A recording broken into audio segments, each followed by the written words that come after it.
하나님의 말씀 보도록 하겠습니다. 오늘 주일 저희가 볼 하나님의 말씀은 느헤미야 7장 4절에서 56절까지의 말씀입니다. 7장 4절에서 7절까지의 말씀만 제가 봉독해 드리고요. 나머지 본문은 저희가 말씀을 살펴보면서 필요할 때 살펴보도록 하겠습니다. 느헤미야서 7장 4절부터 56절까지의 말씀, 제가 4절부터 7절까지의 말씀만 봉독해 드리겠습니다. 그 성읍이 광대하고 그 주민은 적으며 가옥은 미처 건축하지 못하였음이니라. 내 하나님이 내 마음을 감동하사 귀족들과 민장들과 백성을 모아 그 계보대로 등록하게 하심으로 내가 처음으로 돌아온 자의 계보를 얻었는데 거기에 기록된 것을 보면 옛적에 바벨론 왕 느부갓네살에게 사로잡혀 갔던 자들 중에서 노임을 받고 예루살렘과 유다에 돌아와 각기 자기들의 성읍에 이른 자들 곧 스룹바벨과 예수아와 느헤미야와 아사랴와 라아랴와 나하마니와 모르드게와 빌상과 미스베렉과 비그웨와 느흠과 바나와 함께 나온 이스라엘 백성의 명수가 이러하니라. 아멘. 혹시 이 자리에 2026년도를 시작하시면서 내가 올해는 성경을 한번 일독을 해보겠다 이런 결심을 하신 분이 혹시 계신가요? 올해 내가 신앙 경력이 지금 몇 년인데 뭘 그런 결심까지 하면서 성경을 읽겠냐. 성경을 읽는 것은 그냥 나의 삶의 일부이다. 뭐 그런 걸 질문이라고 하냐. 그런 눈빛으로 저를 지금 쳐다보고 계신데 아주 참 바람직한 눈빛입니다. 어찌되었든 우리가 느헤미야서 3장을 살펴볼 때도 제가 한번 말씀드리긴 했었는데요. 이 성경을 읽겠다고 우리가 굳게 다짐하고 꾸준히 읽어 내려가다 보면 반드시 위기가 찾아오게 되는 순간들이 있습니다. 가장 먼저 찾아오는 위기가 어디인지 제가 저번에 말씀드렸던 거 혹시 기억하시나요? 근데 아무리 읽어도 도저히 이해가 되지 않는 바로 레위기에 들어갈 때 우리의 첫 번째 위기가 찾아오게 되죠. 어떤 사람들은 농담으로 여기는 레위기가 아니라 내 위기다. 내 위기 성경이다. 이렇게 말한다고 제가 말씀드린 적이 있습니다. 그리고 성경 통독의 결심의 두 번째 위기가 찾아오게 되는데요. 바로 오늘 본문 말씀 느헤미야 7장과 같이 이 발음하기도 힘든 이름들이 쭉 나열되어 있는 족보나 계보를 만나게 될 때입니다. 여러분이 생각할 때 저는 이제 목사하고 성경을 읽는 게 제 직업이니까 뭐 계보나 족보를 만나도 그 이름들을 하나하나 곱씹으며 정독하며 읽어 내려갈 것이라 생각하실지 모르지만 그건 여러분들의 대단한 편견이자 착각이십니다. 저도요 이런 계보를 만나게 되면 대충 읽고 넘어가거나 스킵하고 다음 장으로 넘어가는 경우가 대부분입니다. 왜냐면요 그렇게 해야 성경 일독을 완료할 수 있거든요. 거기를 스킵하고 넘어가는 것이 바로 꼼수 그리고 성경을 통독할 수 있는 치트키라고 하죠. 그렇게 해야 성경을 완독할 수 있습니다. 사실 따지고 보면 제가 7장을 이번 주 그냥 스킵하고 느헤미야 8장을 가지고 말씀을 정해서 설교를 준비해도 사실 누가 하나 뭐라고 할 사람이 없습니다. 왜요? 설교 주제를 정하는 건 전적으로 제 권한이기 때문이죠. 그런데 언젠가부터 저는 족보와 계보가 기록된 본문으로 말씀을 준비해야 하는 상황이 찾아오면 여기를 그냥 스킵하고 넘어갈 수가 없었습니다. 왜냐하면요, 이 발음하기조차 힘든 이 이름들과 지명들만 길게 반복되어 하나님의 어떠한 메시지도 없을 것 같아 보이는 이 족보와 계보 속에서도 우리는 전혀 예상하지 못한 놀라운 하나님의 메시지를 발견할 때가 있기 때문입니다. 이 예상하지 못한 선물, 그리고 예상하지 못한 만남, 예상하지 못한 성공, 그리고 예상하지 못한 인도하심, 무엇이든지 우리는 예상하지 못한 것들은 우리에게 더욱더 큰 기쁨과 또한 감동을 주는 것이 사실입니다. 이 하나님의 어떠한 메시지도 지금 없어 보이는 이 계보 속에서 우리가 전혀 예상하지 못한 하나님의 메시지를 발견하게 될 때 더욱더 깊은 감동과 은혜가 우리에게 찾아오게 되죠. 이 성벽 재건에 참여한 그 명단이 기록된 우리가 이미 살펴본 느헤미야서 3장으로 제가 말씀을 준비하며 이 세상 사람들이 누구 하나 알아주는 사람 없어도 나의 수고와 나의 이름을 기억해 주시는 그 하나님의 깊은 마음과 하나님의 그 눈빛, 그것을 통해 깊은 위로와 감동을 받았던 기억이 여전히 생생히 남아 있습니다. 그리고 어떠한 하나님의 메시지도 없을 것 같은 무려 7장 말씀은 73절까지나 있는데요. 이 73절의 말씀에서 이름과 숫자가 계속해서 반복되는 이 느헤미야 7장의 계보 속에서도 우리를 향한 예상하지 못한 하나님의 메시지에 이 마음속 깊은 깨달음과 감동이 저에게 찾아오게 되었습니다. 오늘 이 깨달음과 감동을 예배 시간을 통해 여러분과 함께 나누기를 원합니다. 오늘 본문 말씀은요, 느헤미야가 예루살렘 성벽을 완성한 후에 해결해야만 하는 하나의 문제점을 기록하며 시작됩니다. 어떤 문제였습니까?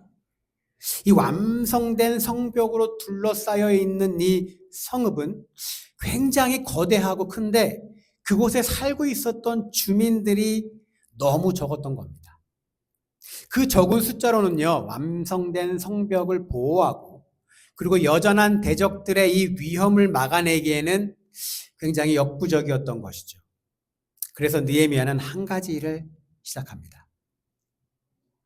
오늘 본문 말씀 5절 말씀을 다시 한번 보면요, 이렇게 기록되어 있습니다. 내 하나님이 내 마음을 감동하사 귀족들과 민장들과 백성을 모아 그 계보대로 등록하게 하심으로.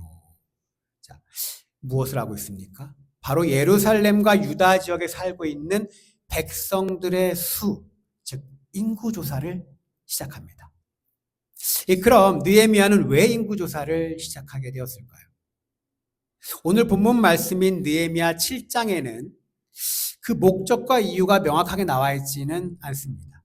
그런데요, 느헤미야서 11장을 가면 인구조사의 목적이 본격적으로 드러나게 되는데요. 이 인구조사의 목적은 예루살렘이 아닌 다른 유다 여러 지역에 흩어져 살고 있었던, 즉 자신들의 성읍에서 살고 있었던 사람들을 예루살렘으로 이주시켜서 예루살렘의 인구를 증가시키기 위함이었습니다. 이 일을 하기 위해선 누가 어느 지역에 살고 있는지, 그 지역에 몇 명의 사람들이 살고 있는지를 아는 것은 굉장히 중요했죠. 그런데 인구조사를 시작한 후 느헤미야는 하나의 계보를 얻게 됩니다. 오늘 5절 말씀에서 느헤미야는 그 계보에 대해서 이렇게 말하고 있습니다. 내가 처음으로 돌아온 자의 계보를 얻었는데, 내가 처음으로 돌아온 자의 계보를 얻었다, 이렇게 말합니다. 이 처음으로 돌아온 자의 계보, 그게 무엇이었을까요? 이것은요, 스룹바벨을 필두로 제일 먼저, 가장 먼저 예루살렘과 유다로 돌아왔었던 1차 포로 귀환자들의 명부를 말하는 겁니다.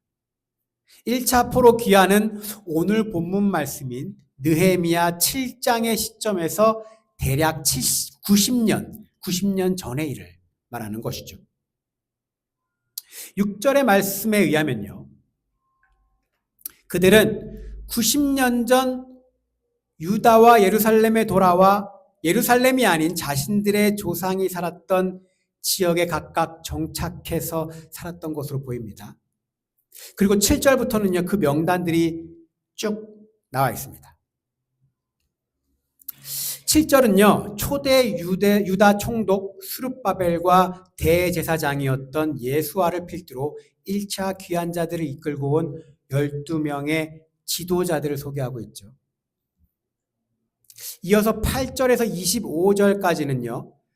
바로스 자손, 그리고 스바디아 자손 등 가족별로 정리된 명단을 기록하고 있습니다. 그리고 26절에서 38절까지는 기브온 사람, 그리고 베들레헴과 느도바 사람 등 출신 지역별로 정리된 명단입니다. 그러나 이 7절에 기록된 유다의 왕족이었던 스룹바벨, 초대 총독이기도 했죠. 그리고 다윗 증조부가 다윗 왕조의 대제사장이었던 예수와 정도를 제외하면 사실 8절에서 이 38절까지 나와 있는 가족별, 출신 지역별로 정리된 사람들에 대한 어떠한 정보도 성경에서 찾아보기 어렵습니다. 그래서 도대체 이들이 누구인지, 도대체 이들이 어떻게 살았는지 우리가 알 수 있는 방법이 없다는 거죠. 그러나 그들에 대해 우리가 알 수 있는, 분명하게 알 수 있는 한 가지 정보가 있습니다. 에스라서를 보면요. 에스라서 1장에는 90년 전 이들이 고레스의 명령으로 페르시아를 떠나 예루살렘과 유다로 향하는 당시의 상황이 기록되어 있습니다. 그리고 1장 5절에서 이렇게 말하고 있죠. 이에 유다와 베냐민 족장들과 제사장들과 레위 사람들과 그 마음이 하나님께 감동을 받고 올라가서 예루살렘의 여호와의 성전을 건축하고자 하는 자가 다 일어나니. 자, 뭐라고 되어 있습니까? 그들이 하나님께 감동을 받고 누가 떠민 것도 아닌 스스로 일어나서 예루살렘 행을 택했다는 겁니다. 이들의 귀환이 당연하고 쉬운 일이었을까요? 이스라엘과 페르시아를 비교하면 이스라엘은 망한 나라입니다. 페르시아는요, 비교할 수 없을 정도로 선진국이었습니다. 가족별, 출신별로 돌아온 사람들의 숫자를 보면요, 한 가문은 2,000명이 넘는 큰 가문들도 있었습니다. 이것이 보여주는 것이 무엇입니까? 그들은요, 페르시아에서 잘 먹고 잘 살았다는 얘기입니다. 굉장히 잘 정착해서요, 크게 번성하고 살았다라는 것을 보여주는 증거입니다. 그들에게 과연 이 선택이 쉬운 선택이었을까요? 자신의 것을 다 버리고 척박한 이스라엘로 향한다는 것 자체가 쉬운 선택이었을까요? 그럼에도 불구하고 이들은 페르시아에서 닦아놓았던 삶의 기반과 명예와 재산 모든 것을 포기하고 황폐화된 이스라엘 땅으로, 삶의 기반조차 없는 그곳으로 나아갔다는 겁니다. 그런데 더 중요한 것은 그 이유입니다. 왜 나갔습니까? 자신의 가문과 출신 지역의 유익과 번창을 위한 것이 아니라, 자신의 삶에 더 나은 곳을 찾기 위한 것이 아니라 하나님께 감동을 받아서 자발적으로 예루살렘의 여호와의 성전을 건축하고자, 예루살렘의 여호와의 성전을 건축하고자 하는 그 뜨거운 마음과 그 열정을 가지고 갔다는 겁니다. 즉, 나를 위한 선택이 아닌 하나님을 위한 선택을 했다는 것이죠. 우리는 이와 연관되어서 오늘 말씀 39절부터 56절까지의 명단을 좀 더 주의 깊게 한번 살펴보아야 합니다. 이 부분은요, 기록된 명단은 크게 두 개의 그룹으로 나눌 수가 있습니다. 이 39절에서 45절까지는 귀환한 레위인의 명단입니다. 그리고 46절에서 56절까지는 느디님 사람들이라고 불리는 자들의 명단입니다. 그리고 레위 지파 사람들도 그들의 하는 일과 역할에 따라서 또 따로 구별지어 이렇게 명단을 언급하고 있습니다. 이 39절에서 42절까지는요, 종교 지도자였던 이 제사장들의 명단입니다. 제사장은 어느 지파 사람이었습니까? 제사장은 레위인들이었죠. 네. 그리고 44절, 거기에서 노래하는 자들, 즉 아삽 자손들의 돌아온 수를 기록하고 있습니다. 이 노래하는 자들 역시 레위인이었습니다. 이 성전에서 노래하는 역할도 레위인의 주요 임무였던 것이죠. 이 아삽 자손 하면 여러분 어디서 좀 들어본 것 같이 익숙하지 않으십니까? 아마 여러분들이 시편을 읽다 보면 종종 봤던 아마 이름일 겁니다. 아삽 자손. 즉 다윗과 솔로몬 시대에 찬양하는 일을 주로 주관했던 가문이고요. 많은 시편들을 또 지었던 사람들입니다. 그리고 그들도 레위인이시죠. 그리고 148명이나 1차 포로 귀환에 함께 했습니다. 그리고 이어서 45절에는요. 문지기들의 가문의 명단이 기록되어 있습니다. 문지기들은 성전의 문지기를 말합니다. 즉 성전의 문지기이기 때문에 레위인의 역할이었습니다. 즉 예루살렘 성전을 지키는 일도 거룩한 일이라고 여겼기 때문에 모두 레위인들에게 이 임무를 맡겼던 것이죠. 그리고 무려 138명이나 유다의 땅으로 돌아오는 것에 자원했습니다. 이어서 46절에서 56절까지 기록된 명단의 그룹은요. 느디님이라고 하는 이름이 붙은 사람들입니다. 느디님. 46절에서 56절까지에 기록되어 있는 모든 가문들이 다 느디님 사람들입니다. 그럼 우리가 하나의 궁금증이 생기죠. 이들은 누구일까요? 과연 이들은 누구일까? 이 결론부터 말하면요. 이들은 레위인들을 도와 성전에서 종노릇하던 자들을 말합니다. 이 느디님 사람들은 여호수아서 9장에서 이스라엘의 가나안 정복 당시 여호수아에게 스스로 항복한 그 기브온 사람들이 아마 이들의 시초가 되었을 것이라고 봅니다. 그리고 전쟁포로 출신들도 아마 여기에 많이 포함되었을 것이라 우리가 보고 있습니다. 즉 이들은요. 결론적으로 말하면 혈통적으로는 유대 족속이 아니었다는 겁니다. 즉 이방인들이었다는 것이죠. 여호수아서 9장 27절을 보면요. 이렇게 기록되어 있습니다. 그날에 여호수아가 그들을 여호와께서 택하신 곳에서 회중을 위하여 여호와의 제단을 위하여 나무를 패며 물을 깃는 자들로 삼았더니 오늘까지 이르니라. 자, 이들이 주로 하는 일은 성전에서 그들이 하던 일은 물을 깃고 나무를 패고 청소를 하는 일, 즉 성전을 관리하는 허드렛 일을 하던 비천한 신분의 사람들이었고요. 성전의 막 일꾼들 혹은 성전에 속한 노예들이라 불리던 자들이었습니다. 그리고 이 느디님 사람들에게 속해 있던 많은 가문들도 오늘 본문에서 자원하여 유다로 향했다는 겁니다. 우리가 지금 이 두 그룹을 쭉 살펴봤는데요. 여러분, 이 두 그룹 속에 사람들이 하는 일은 다 다르고 출신 성분은 다 달라도 그들에게서 우리가 하나의 공통 분모를 발견할 수 있습니다. 그것이 무엇입니까? 바로 성전과 예배입니다. 성전과 예배. 오늘 본문 말씀 66절에는요. 돌아온 자들의 총 수가 기록되어 있습니다. 66절에 따르면 1차 포로 귀환 자의 수는 총 42,360명입니다. 그리고요 39절에서 42절에 기록되어 있는 이 귀환했던 제사장들의 수의 총합은 4,342명입니다. 이 귀환한 모든 레위인들의 수가 아닌 오직 제사장들의 수만 4,342명이라는 겁니다. 이게 의미하는 것이 무엇일까요?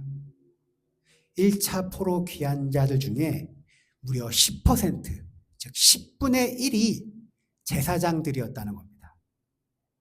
제사장들의 수가 전체 귀환자의 수에서 굉장히 많은 비율을 차지하고 있다는 거죠.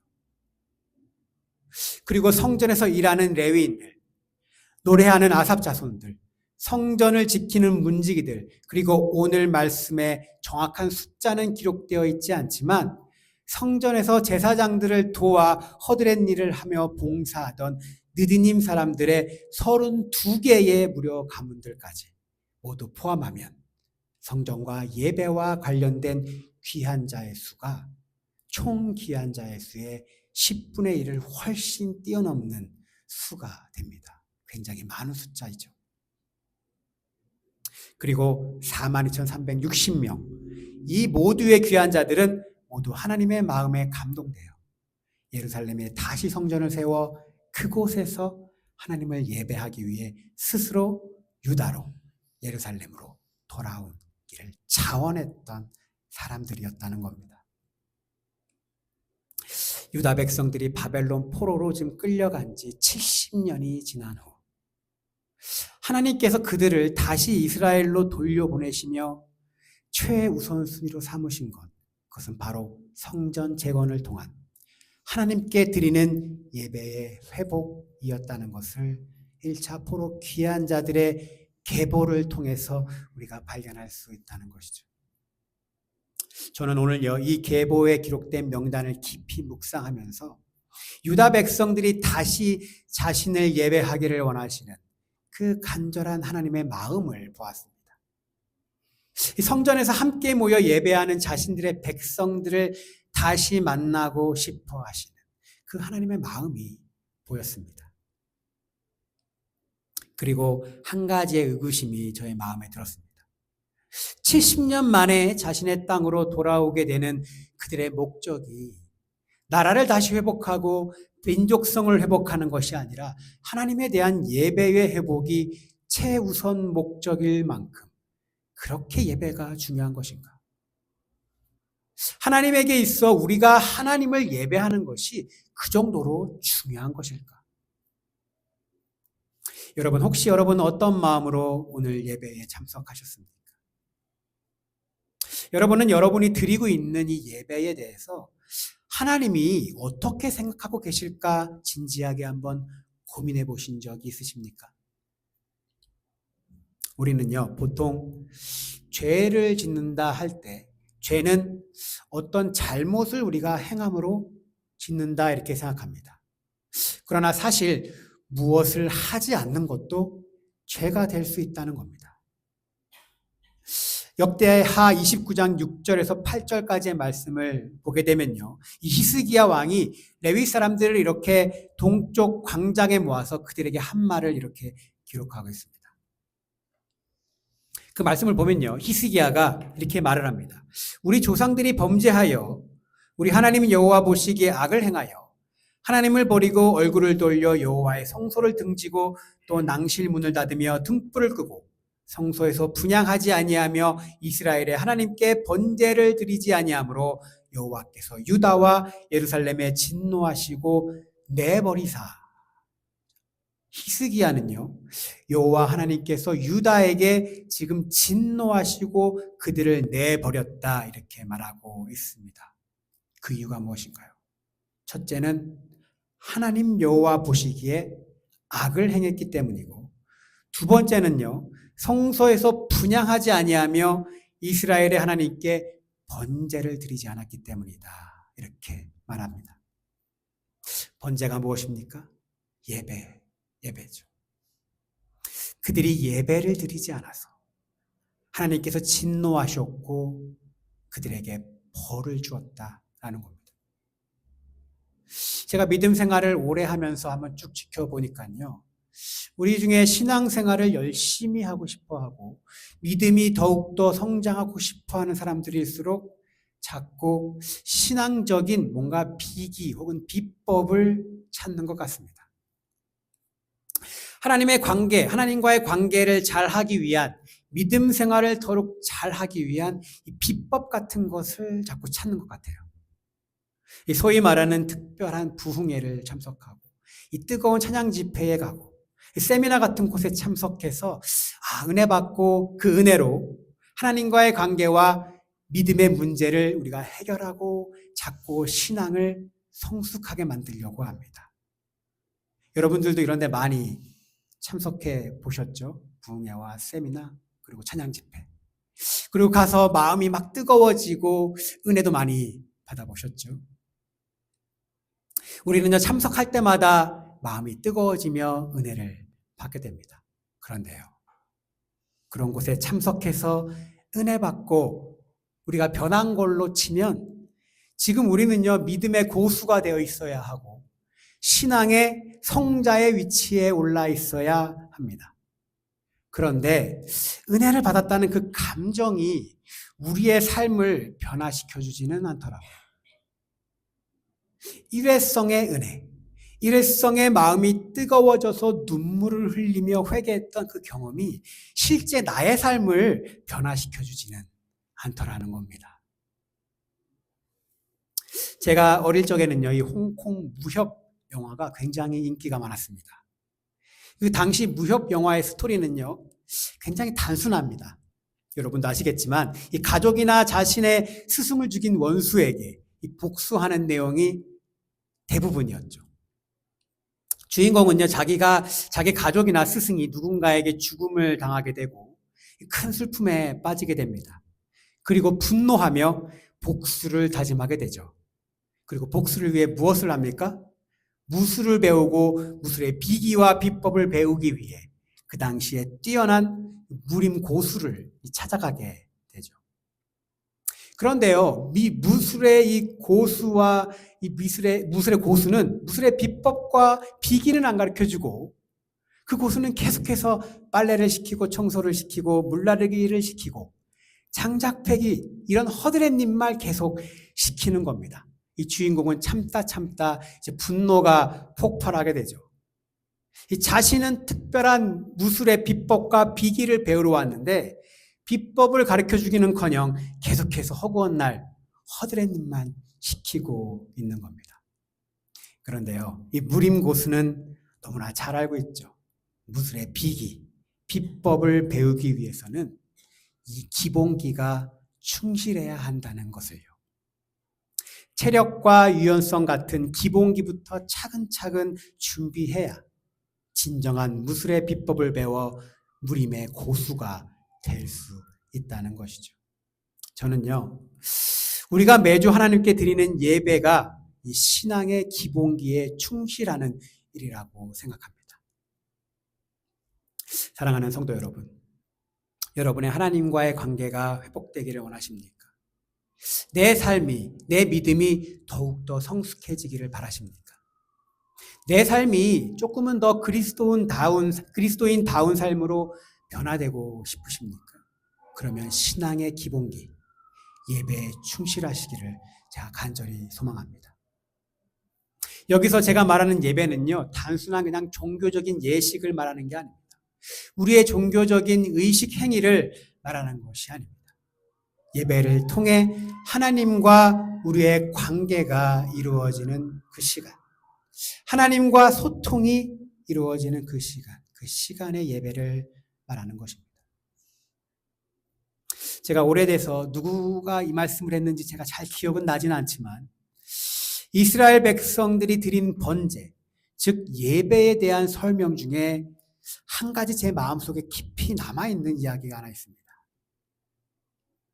그분의 말에 따르면 이스라엘 백성들이 유일하게 하나님과 소통할 수 있는 방법이 구약에 있었는데 바로 그 구약에 있는 방법이 번제를 통하여 하나님과 소통하는 방법이었다고 합니다. 번제가 무엇입니까? 동물을 잡아서 태워 죽이는 것이죠. 그 시간을 통해서 이스라엘 백성들은 한 가지를 깨닫게 된다는 겁니다. 아, 내 죄가 이렇게 무겁구나. 하나님 앞에서 저 동물이 나 대신 죽어야 할 만큼 내 죄가 그렇게 무서운 일이구나. 그리고 동물을 태우는 역한 냄새를 맡으면서 동물을 가를 때 튀는 그 피 냄새를 맡으면서 아, 내 죄가 바로 이런 것이었구나. 하나님 앞에서 번제를 드리면서 자기의 죄를 돌아보면서 하나님 앞에서 자신을 세우는 일, 바로 이것이 번제, 예배였다는 겁니다. 오늘 본문 말씀의 다음 장인 느헤미야 8장을 보면요, 모든 유다 백성들이 일제히 수문 앞 광장에 모여 하나님을 예배하는 내용이 기록되어 있습니다. 그리고 8장 8절과 9절에는요 이렇게 기록하고 있습니다. 하나님의 율법책을 낭독하고 그 뜻을 해석하여 백성에게 그 낭독하는 것을 다 깨닫게 하니 백성이 율법의 말씀을 듣고 다 우는지라. 백성이 율법의 말씀을 듣고 다 우는지라. 저는 예배의 핵심이 바로 여기에 있다 이렇게 생각합니다. 최소 일주일에 한 번 내가 자원해서 나의 의지로 자발적으로 예배 자리에 나와 하나님이 누구인지 그리고 우리가 누구인지 돌아보고 하나님과 우리와의 관계가 이루어지는 그 시간, 깊은 믿음을 가진 신앙의 고수로 성장하기 위해 신앙의 기본기를 충실히 다지는 그 시간, 바로 그것이 우리가 매주 드리는 이 예배인 것이죠. 그리고 바로 이것이 오늘 이 계보 속에서 예배를 회복하기를 바라시는 하나님의 마음이 배어있는 이유인 것입니다. 그리고요, 계보 속에 배어있는 또 다른 하나님의 마음을 하나 더 발견할 수가 있는데요. 그 마음은 예배의 회복을 위해 모든 백성들이 함께 협력하길 바라시는 하나님의 마음입니다. 1차 포로 귀환의 명단에는요, 예배 회복을 위해 예배를 주관하는 주체인 제사장들만 돌아오지 않았습니다. 물론 적은 숫자이지만 그들을 도와주는 레위인도, 그리고 성전에서 노래하던 아삽 자손들도, 그리고 성전의 문을 지키고 있었던 문지기들도 함께 귀환했죠. 그리고 심지어 느디님 사람들, 성전에서 물 기르고 청소하고 나무를 베는 그저 허드렛 일을 하던 성전의 노예들, 종으로 비천한 신분이었던 그들도 예배의 회복을 위해 함께 예루살렘에 돌아왔다는 겁니다. 성전과 예배의 회복, 하나님을 경배하는 이 예배의 회복이란 예배를 주도하는 제사장 혼자 할 수 있는 일이 아니었다는 거죠. 예배의 회복이란 예배를 주도하는 사람도, 예배를 도와주는 레위인도, 하나님을 찬양했던 아삽 자손도, 그리고 성전을 지켰던 문지기들도, 그리고 성전에서 물을 기르던 느디님 사람들도 모두가 다 함께 협력해야만 이루어질 수 있다는 것이 오늘 이 계보에서 우리가 발견할 수 있는 하나님이 주시는 메시지인 것입니다. 이 사실은 우리에게도 분명히 적용되는 것입니다. 예배와 교회의 회복은 목사인 저 혼자만 할 수 있는 것이 아니죠. 예배를 돕는 모든 예배위원들도 필요합니다. 주보를 나눠주는 사람들도 필요합니다. 친교를 준비하는, 일용한 양식을 준비하는 사람들도 필요하죠. 그리고 교회를 이끌어가는 직분자도, 단순히 예배에 참석해서 함께 예배를 드리는 사람도, 모든 성도님들이 다 함께 협력할 때 진정한 예배가 회복되는 것입니다. 모두가 자기의 맡은 바를 충실히 행하며 협력할 때 교회가 재건되고 하나님께 드리는 예배가 회복되고 완성되어지는 것입니다. 사랑하는 성도 여러분, 1차 포로 귀환 명당 속에 배어있는 이 예배를 향한 이 하나님의 마음이 여러분들 오늘 느껴지십니까? 오늘 불과 몇 명 되지 않는 분들과 함께 예배하고, 그리고 예배당도 시스템도 많이 부족해 보이는 것이 사실이지만 자신을 예배하기를 기대하고 계시는 이 하나님을 예배하고 있는 우리의 모습을 보며 지금 하나님께서 얼마나 기뻐하고 계실 것일까? 분명 기뻐하고 계실 것이라 저는 확신합니다. 주일 예배라는 것이 사실 매주 반복적으로 돌아오는 일이다 보니 때때로 지루하고 때때로는 우리가 매너리즘에 빠질 때도 있고 소홀하게 생각하게 될지도 모르겠습니다. 그러나 우리의 믿음과 성장과 삶의 변화는요, 이벤트와 프로그램, 특별한 부흥회와 같이 반짝이는 감동과 은혜에 있는 것이 아니라 꾸준히 신앙의 기본기를 다지는 매주 드리는 이 예배에 있다는 사실을 우리가 기억하기를 간절히 소망합니다. 번제를 통해 스스로를 돌아보아 하나님과 소통하는 시간을 가졌던 이 이스라엘 백성, 우리는 예배를 통해 일주일에 한 번 우리 스스로를 돌아보고 하나님과 소통하는 시간을 가지며 신앙의 기본기를 충실하게 다질 때 결국 우리의 믿음의 성장이 있고 그의 삶의 변화가 있는 것입니다. 그리고 이것은 혼자 할 수 있는 것이 아니라는 것이죠. 우리가 모두 함께 해야 하는 것입니다. 우리가 함께 협력하여 이 신앙의 기본기, 예배를 회복하고 또 예배에 충실하게 되기를 이 시간 주님의 이름으로 간절히 축복합니다.